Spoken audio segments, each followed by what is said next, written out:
Welcome back. For this video, I want to talk about the essay that I gave you for homework last week, how the internet has changed language for the better. So I see this essay as related to our narrative essay. I think it kind of fits into the language and culture sort of topic. The other essay we read about that mother tongue, it was more about language and culture and kind of like like an ethnic way, like your cultural background, I think I gave examples about my family being Italian and stuff. But the other way that I think the language and culture topic applies is kind of all the different like subgroups that we belong to just in our lives. I think I gave these examples, but it's like if you're talking to a bunch of people who know sports, you could start talking about ERA and WHIP and on base percentage, and they know what those things mean. Whereas if you don't know baseball, you don't know what those things mean. Or like video games, there's every little like kind of little community, I guess, that we belong to has its own language, its own dialect, its own way of talking that, like, if you hear someone else talking that way, it marks them as like part of the community. Like you recognize, you're like, oh, you know what's up with this. Um, or, if you're not part of that community, you don't really understand what's being talked about there. So that's kind of how I see this essay fitting in, where obviously it's talking about the way that we talk on the internet. And I think it is an important thing to talk about because so much of the writing that we do now, the day-to-day writing, the writing we do in the summer when we're not in school and things like that, it's posting on the internet, right? I was off social media for a pretty long time, so I sympathize with any of you who are not on social media. Um, but yeah, it's just a way that I think most of us really engage with writing in kind of an everyday way through, and texting is the other big one, obviously. Sending text messages is something like literally everyone does at this point. So that's and really what this essay is doing is trying to give us like a positive spin on the kind of language skills that we've gained through texting and through posting on the internet and stuff. Because like it says kind of towards the beginning, um, it talks here about, it says, the pearl clutching from the aughts that presumed texting and tweeting were dumbing down language and creating a new generation of screen obsessed illiterates. And this is something that I think is definitely more from, back when I was in high school or something like that. They say the aughts, which is like the 2010s. And I think it is something from like, yeah, 2010, kind of around there, when like, teachers and newspapers and all, everyone was so worried that texting, that was kind of the time when texting was first becoming more popular than calling people, and when the kind of internet posting was in its early stages. Like I remember having a MySpace account, and then the transition from that to Facebook, and then eventually like Twitter and stuff like that.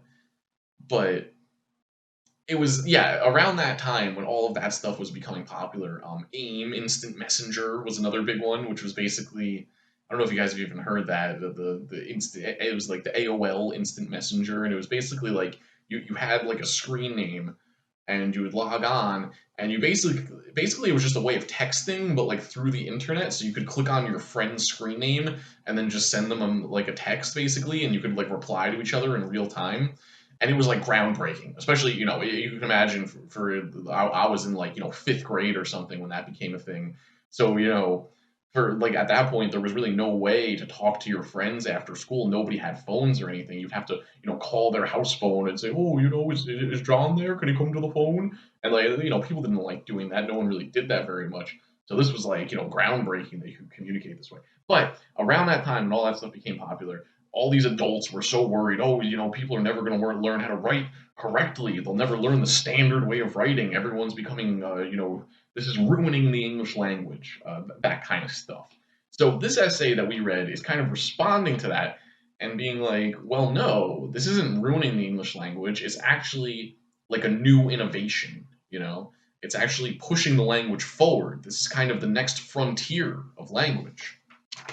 Um, so like, yeah. So for instance, they call it here in the essay. they have a quote where they refer to texting as one of the most innovative linguistic phenomenon of modern times. And I think that's right. Like, what's done more to evolve the way that we communicate with each other than texting or posting on the internet?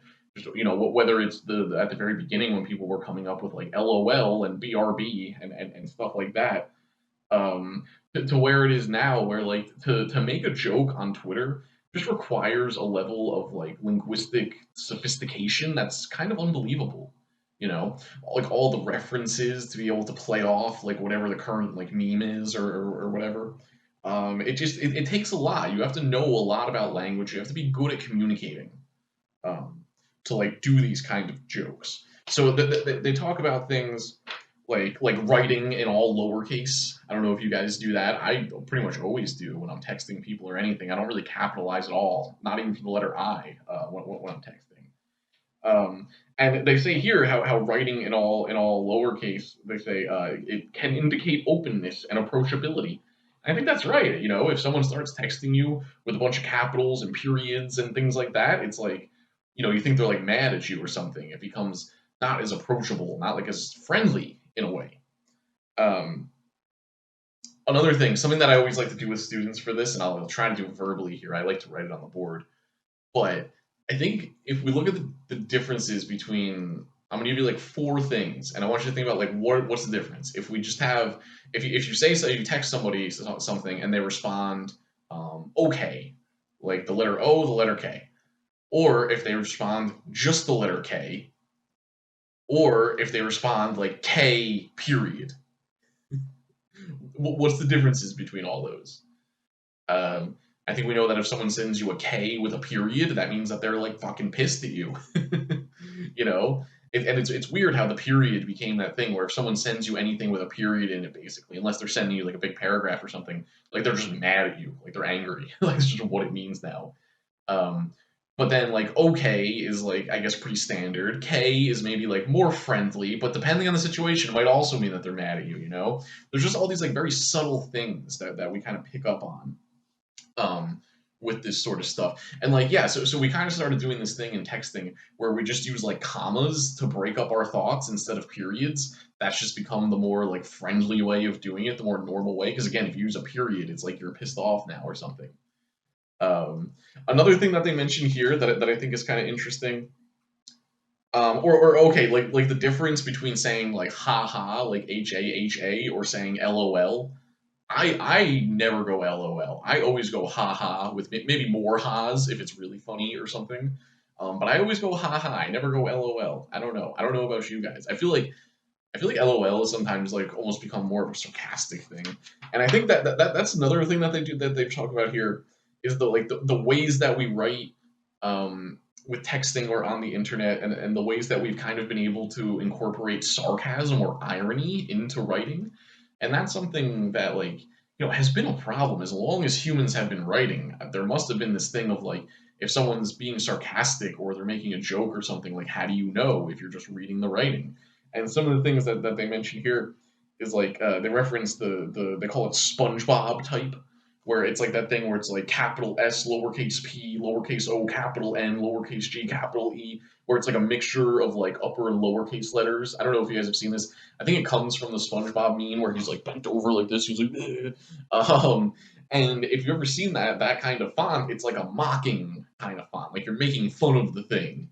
Like just based on the internet stuff that I see, I'll see whenever someone if someone's saying like how we need free community college or something, and then someone will jokingly post like, oh, how are you gonna pay for that in like the uppercase and lowercase thing, and that when they say that they're being ironic, they're being sarcastic, they don't actually mean that. They're like making fun of the person who would say that. So that's something to me that again, it's just kind of amazing that we've now like basically found, and there's other ways that they do it that I talk about here, but it's just like it's innovations. It's not like ruining the language. It's not breaking the rules or whatever. It's charting new directions and finding new. It's the evolution of the language rather than like the language falling apart or the language being ruined. It's the next step. It's the next frontier of it. Like they say here, they say in short, the way we write online isn't lazy. It's creative. So I just really appreciate that perspective of looking at the ways that we use language in our everyday lives as not worse than the standard English that you get taught in school, but actually as kind of moving past it, moving beyond it, creating new stuff. And we see this all the time when like words that originated on the internet get put into the dictionary or whatever it is. So I wanted to I wanted to read this because I think this could be another thing for the narrative essay of any kind of like internet sort of writing that could be a way of talking about how like the way that we use language makes us part of a certain community.